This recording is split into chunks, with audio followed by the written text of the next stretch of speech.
This is Confessions of a Selfish Bitch, the podcast where you stop abandoning yourself and start living the life that you've been sacrificing for everyone else's comfort. I'm your host, Cher.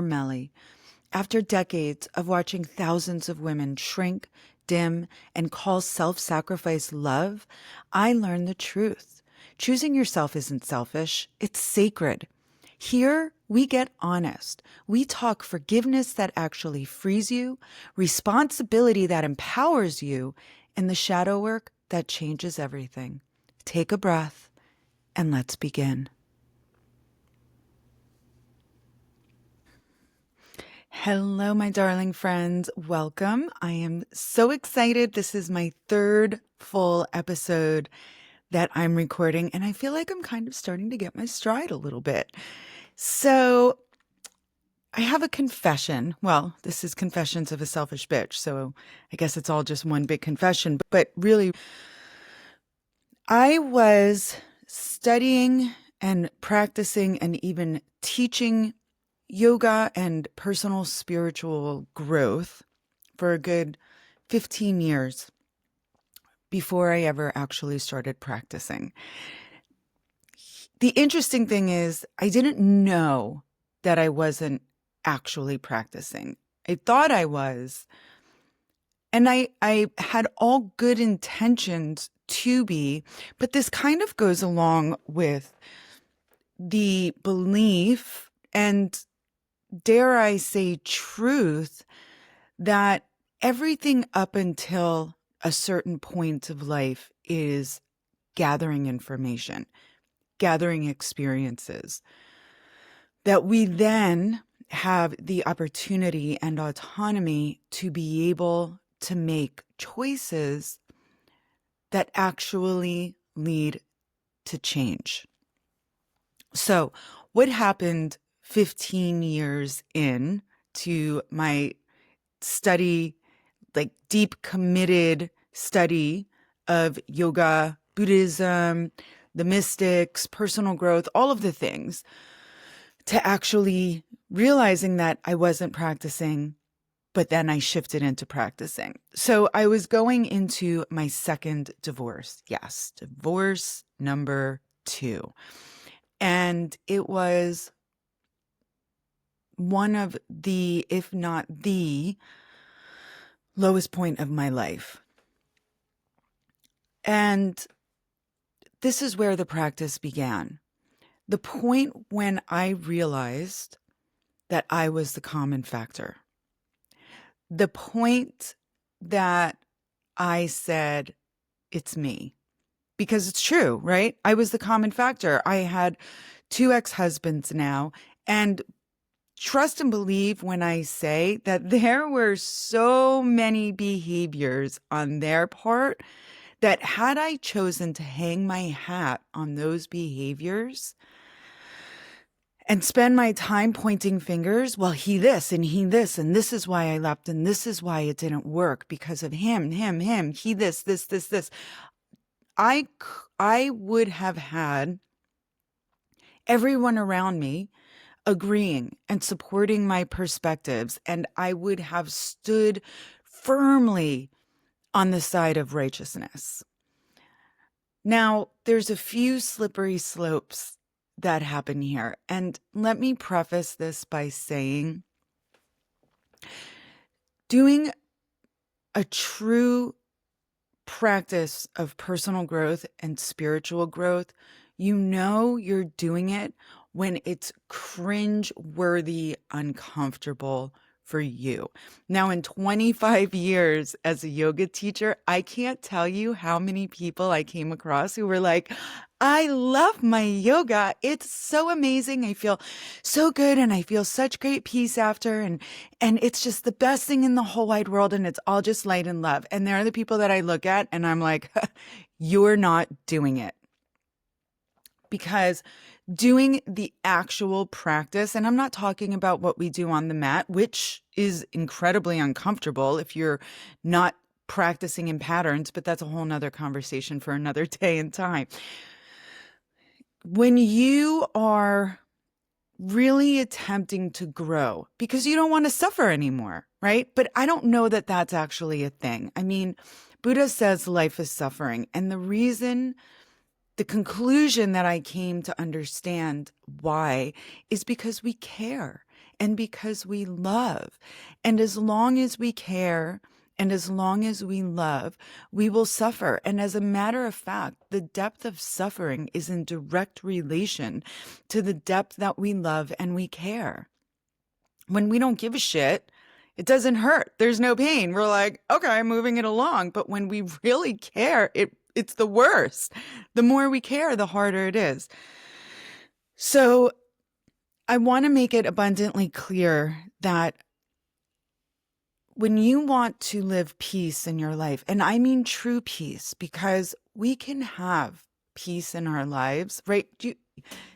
If you didn't see the movie The Matrix, when Keanu Reeves' character is Neo, is offered the red pill or the blue pill, it's kind of a really fabulous metaphor for an actual spiritual practice, because you can stay under the illusions that we create for ourselves, the stories that you create for yourself, the patterns that you've created for yourself to stay safe. And I'm doing air quotes over here because emotional safety isn't actually a thing. We're human. We live in this human experience. Now, you can choose that pill to stay in that space of illusion and delusions. But when you choose to walk the spiritual path, you can't unsee yourself. And it's a personal growth, personal development when you don't want to have shitty relationships anymore. The path forward is not to analyze the common factors of every person that you chose in the path that led you to the place of pain and suffering. It's to analyze yourself.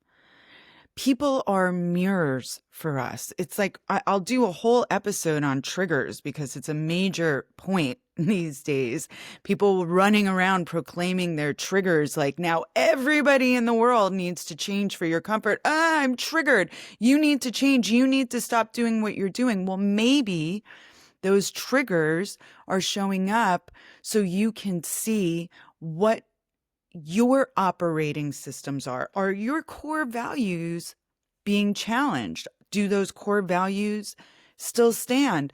Are you reacting based on a past life experience? What's happening with you? Now, I call all of this empowered responsibility, because when I got to that point, and I have observed this in literally hundreds of students over many years as a teacher, when you reach that point of saying, it's me, let's quote some Taylor Swift songs here. Hi, it's me. I'm the problem. It's me. When you reach that point, now you're doing the practice. Now you are stepping into an actual spiritual or personal growth, evolutionary practice. So let's go back to that point 15 years in. I had a lot of ammunition that I could have used, speaking to my ex-husbands, the common factors, well, he this and he that, and here I am, the perfect little victim. But you know what? I didn't want to be a freaking victim anymore. I knew that I never wanted to be in this place again. And as long as I kept choosing relationships based on whatever I was choosing based on, and I didn't know because I had been blind to myself insofar as relationships and the relationships that I was choosing up until that point. And I knew I never wanted to be there again. Look, I was in a serious dark night of the soul experience. And I'm not talking about I'm going through a divorce, I'm having a bad time. I'm talking about having reached a point where I realized that I hadn't been practicing. I realized that everything that I was preaching up until that point was exactly that preaching. I didn't know what I believed. I didn't know what I believed. I didn't know how to operate in relationships. I didn't trust myself to choose a relationship that wasn't going to end in me being in complete and total survival mode.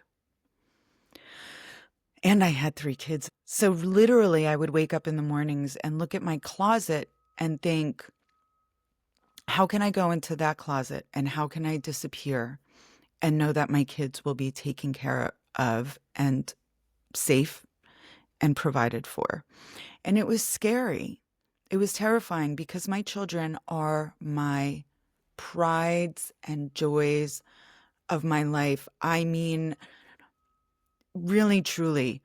And so I knew I needed to start taking responsibility for myself, serious responsibility for my actions and my choices. Now, it's so interesting because I look at my ex-husbands now, and let me tell you, they were throwing some shit my way. Which again could have been really easy to get into and step fully into that ring with them and duke it out. But I didn't want to. And so instead of focusing and analyzing, well, he said this and look at he's doing that and they're doing this, it was painful. It really was. And they were giving me a lot to work with to stay in my lane, to stay focused on myself, to take responsibility for where I put my attention, what I gave value to. And it was a very difficult exercise. And then I took it a step further and I started practicing forgiveness. And this is going to be a number of episodes on forgiveness. So I went to sleep one night. My grandmother was a kahuna. She was a high priestess, high spiritual teacher, advisor, guide in the Hawaiian spirituality called Una. And there's a practice in Una called Ho'oponopono. It's a forgiveness practice. I had never heard of it. I woke up one morning during this dark night of the soul time of my life. Now, at the time I was reading John of the Cross, Dark Night of the Soul, I was reading The Little Soul in the Sun by Neil Donald Walsh. I'll put all of these links down in the show notes. And somehow I woke up knowing the Ho'oponopono forgiveness practice and having fused it together with the Little Soul in the Sun, the teachings of the Little Soul in the Sun. And I will do an episode on this. Don't worry, there will be lots of episodes on this because it was a practice that brought me an enormous amount of healing, an enormous amount of peace. And the forgiveness practice starts with, I'm sorry. Now think about that.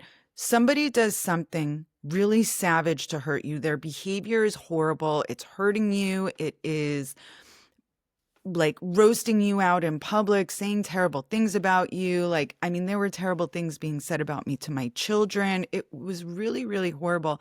And here I was stepping into a forgiveness practice that started with me saying, I'm sorry. And I can't tell you how many times I've taught this, that the people in the room with me have said, I can't forgive this behavior. And that right there is guaranteeing that you will not heal. Because it assumes that life is happening to you, not happening for you.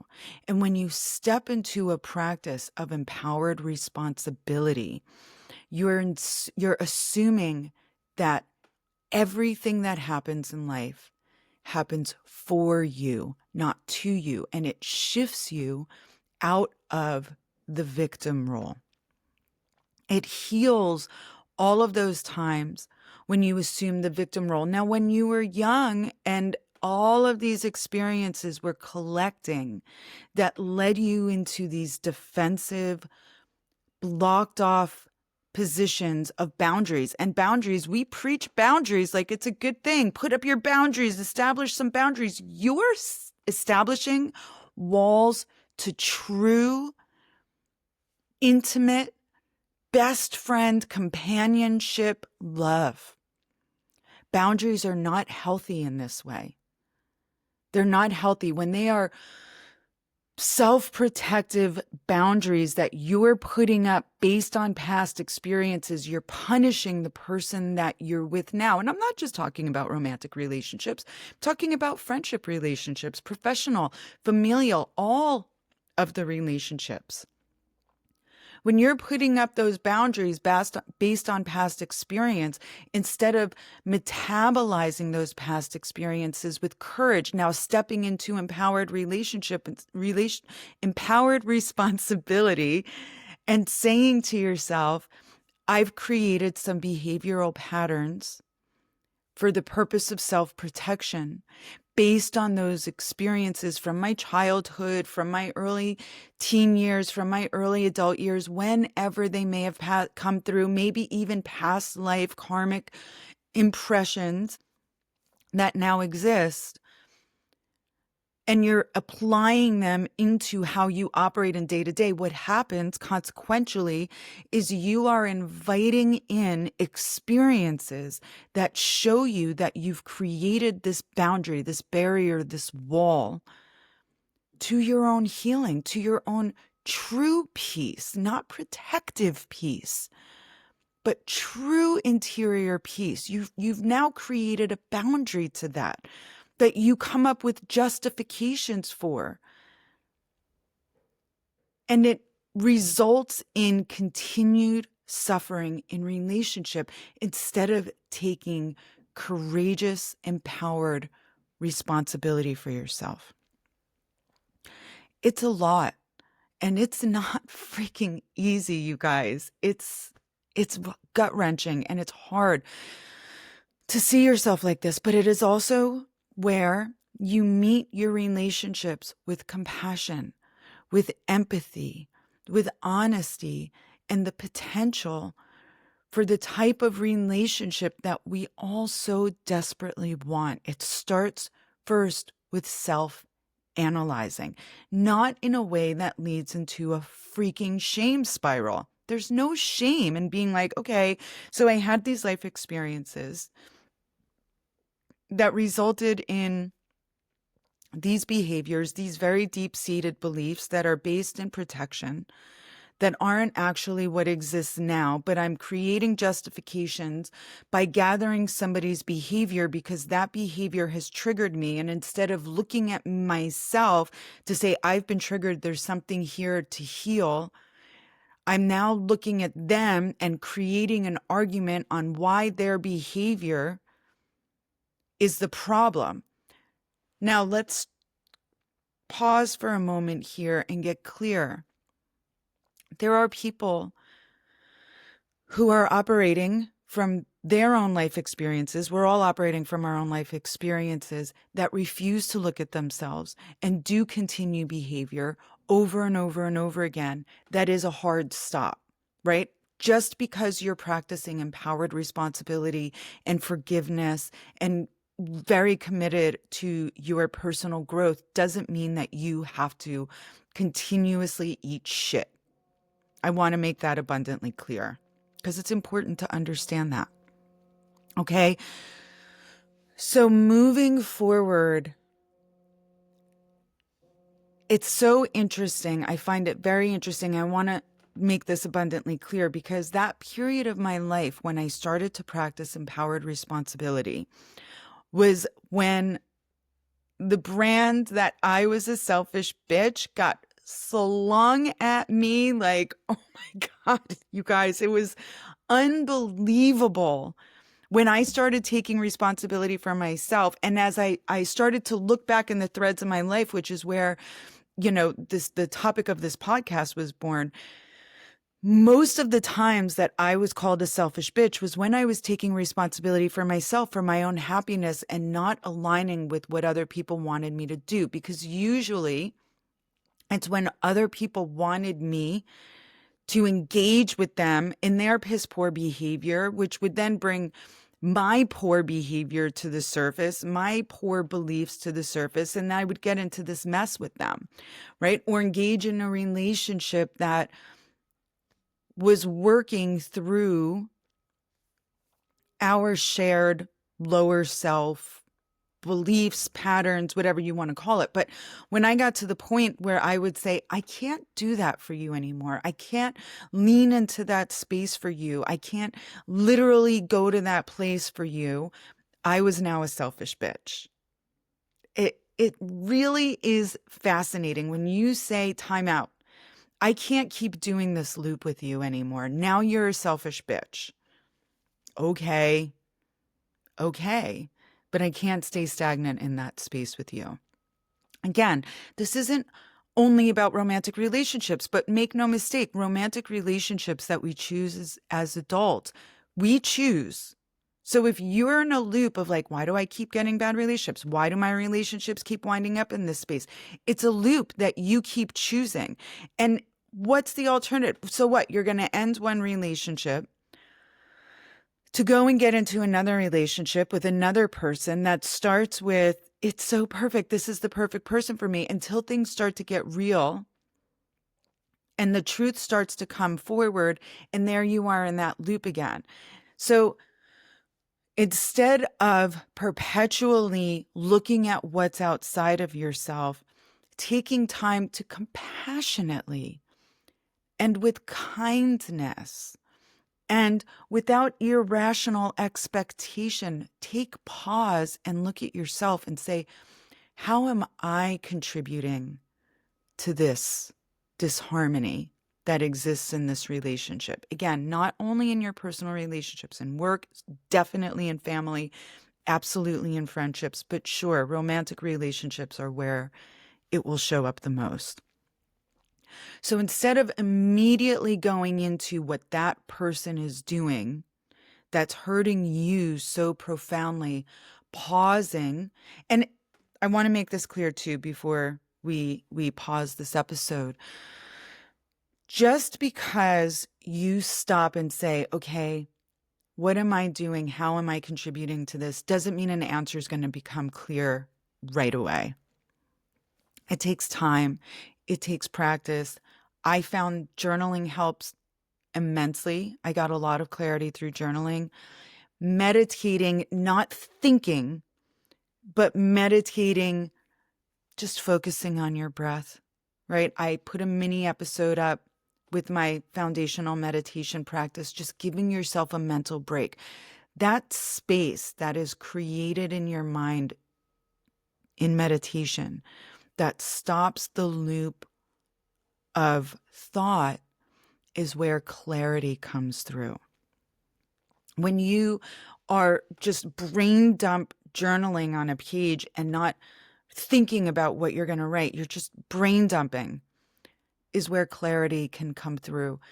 Taking a break, noticing how you carry into a grudge, carry silence, create a story in your own mind of what's happening. Those are the times to really flex your ability to take pause. I'll tell you another quick tool that I used to use was spelling in my mind over and over and over again when I would notice I was in a loop of creating stories that would generate an energy that would ultimately perpetuate a predetermined outcome. It's a mess. One of the things that I would do is spell in my mind over and over again, supercalifragilisticexpialidocious.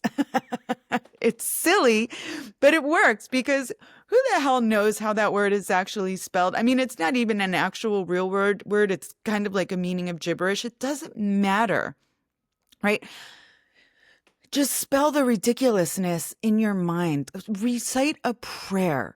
Recite lyrics to a song. Anything to stop the pattern of thought. That's your responsibility, to stop the pattern of thought, to give yourself a mental break, to not create a story. Okay. I'm going to put a pin in it and pause there. This is a lot. It's a lot. And this podcast is going to be a lot. So if you find that something is rubbing you the wrong way, good. Go with that. If you have questions or doubts or another perspective and even want to debate something that I've shared here or don't agree with, that's awesome. Whatever it is, whatever your challenge you're facing, please send me an email. hello@chermalley.com, sharing your perspective, sharing a challenge that you might be having in your life. I read all of the emails. And I'll very likely even cover what it is that you share on one of these episodes. Okay. So don't forget the mini-sodes. Those are practice. Those are integration. I'm going to record one for you now. And thank you so much for listening. I look forward to hearing from you and continuing this journey with you. Sending love. That's a kiss for you. Thank you for being here with me. If something in this episode stirred clarity, discomfort, or recognition, let it. You don't need to rush to resolve it. Integration happens in its own time. And don't forget the mini-sodes. They offer simple yet practical tools to help you integrate what we explore here.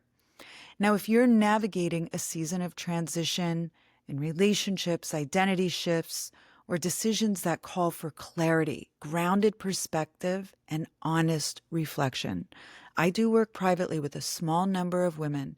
That information is in the show notes if and when it feels right for you. And if there's a situation you're wrestling with and want a fresh, real life, no bullshit, ride or die best friend perspective on, you're welcome to email me at hello@chermalley.com. I read every message, and I'll do my best to explore it in a future episode or companion minisode. Now, if this resonated, please follow, like, subscribe, and definitely share it with someone who might need to hear it. Take good care of yourself. I'll meet you back here soon. With love. Ciao for now.